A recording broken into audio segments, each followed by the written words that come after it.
November 29th, 1970. A father and his two daughters were hiking in Norway. The weather was cold. The forest was quiet.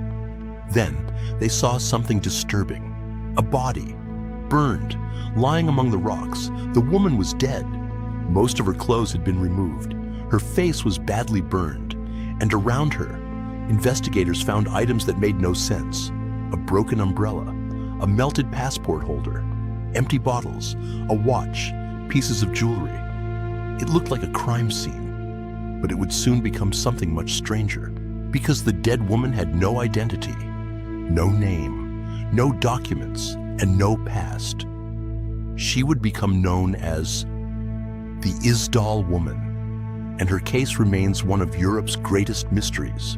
Police quickly arrived at the scene. The location was isolated, a valley outside the city of Bergen. Locals called it Death Valley, an eerie coincidence. At first, investigators suspected suicide, but almost immediately, questions began to emerge. The woman's body showed signs of severe burns, yet parts of her remained untouched. Her hands were positioned strangely. There were traces of sleeping pills in her stomach, but not enough to explain everything. Then came another unsettling detail. Her fingerprints had been deliberately removed or damaged, as if someone wanted to make identification impossible. The mystery deepened. Police searched her belongings and found nothing useful. No passport, no wallet, no driver's license, no identification, nothing. Then investigators discovered something extraordinary. The woman had been staying at multiple hotels across Norway. Under different names, many different names, she checked in and out repeatedly, using false identities, sometimes Belgian, sometimes French, sometimes Swiss. Every name was fake. Every address was false. The woman did not officially exist. Hotel employees remembered her. She was elegant, well-dressed, spoke several languages, and traveled alone. She seemed educated, confident, but also secretive, very secretive. Witnesses noticed strange behavior. She frequently changed hotels. She avoided leaving fingerprints. She sometimes requested rooms with balconies, and she often carried multiple wigs. Multiple wigs. Why? Then came another discovery. Police located her luggage inside a railway station locker. The contents were bizarre. Wigs, sunglasses, cosmetics, a notebook, and clothing labels that had been carefully removed. Every label, every manufacturer name, everything that could reveal her identity had been cut away. It seemed deliberate, extremely deliberate. Then investigators found something even stranger. The notebook contained coded entries, rows of letters and numbers. At first, they appeared meaningless, but police eventually cracked part of the code. The entries matched her travels, dates, locations, movements. It looked almost like an intelligence log. The spy theories exploded because the timing was suspicious. The Cold War was underway. Europe was filled with intelligence operations. NATO installations existed throughout Norway. Military secrets mattered, and Bergen held strategic importance. Was the Isdal woman a spy? Many people believed so. Then came witness statements. One witness claimed he saw the woman with two men near the valley shortly before her death. Another described her as frightened, nervous, as if she believed someone was following her. Others remembered hearing foreign accents. Some recalled seeing her constantly watching her surroundings. The details sounded increasingly suspicious. Then another clue emerged. The woman often asked about military locations. She showed interest in troop movements, and she visited areas connected to defense activities. The espionage theory suddenly seemed possible. Then came the autopsy. The findings raised even more questions. The woman had consumed sleeping pills, a large number of them. She also suffered carbon monoxide poisoning, but there were bruises on her neck. Some experts wondered whether she had been restrained. Others questioned whether she was already unconscious when the fire started. The official conclusion became probable suicide. Many investigators were unconvinced. Because almost nothing about the case resembled an ordinary suicide. Why remove every label? Why use fake identities? Why carry multiple wigs? Why keep coded notes?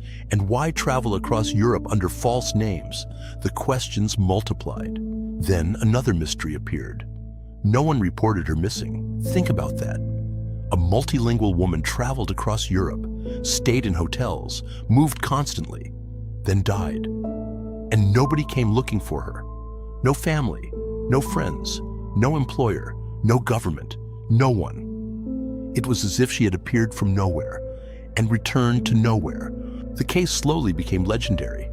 For decades, the Isdal woman remained unidentified. Investigators revisited the evidence again and again. No answers emerged.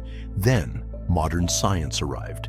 DNA testing, facial reconstruction, isotope analysis. Researchers studied her teeth. The results were fascinating.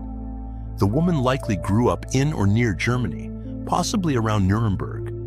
Her movements suggested extensive travel during childhood, perhaps because of war, perhaps because of displacement, perhaps because of something else entirely. The findings generated new theories, but no identity, no name, no definitive past. Then another possibility emerged. Perhaps she was not a spy. Perhaps she was involved in smuggling, or illegal trade, or organized crime. Perhaps she was fleeing someone. Perhaps she was living under assumed identities for entirely personal reasons. Again, no evidence proved any theory. The mystery remained intact. Then journalists reopened the case. New witnesses were interviewed. Old documents were examined. Some witnesses still believed she was a spy. Others believed she had been murdered.